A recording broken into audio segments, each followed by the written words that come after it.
మార్గాలు ఉన్నాయి ఇంకా మనం మాట్లాడుకోవాల్సినవి. ఒకటి ప్రైవేట్ అంటే సొంత ఆస్తి, రెండవది రాజ్యాల పుట్టుక. ఎంగెల్స్ ఈ రెండింటిని ఎట్లా అడ్రస్ చేశాడు అనే విషయాల్లోకి మనం వెళ్ళాల్సిన అవసరం ఉంది.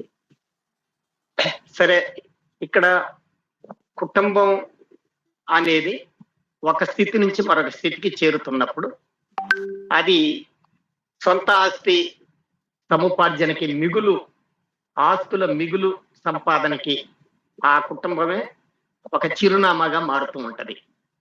ప్రారంభంలో కుటుంబ వ్యవస్థలో అది మాతృస్వామ్య వ్యవస్థ అనొచ్చు, గణ సమాజం అనొచ్చు. ఆ కాలంలో చాలినంత ఆహారం దొరకని పరిస్థితి. ఆ రోజున ఆహారం కోసమే చాలా కష్టపడాల్సి వచ్చింది. స్థిర నివాసం లేదు, సంచార జీవితం. ఎక్కడ క్రూర మృగాలు ఉంటాయో తెలియని పరిస్థితి. చెట్ల మీద నుంచి క్రమంగా నేల మీదకి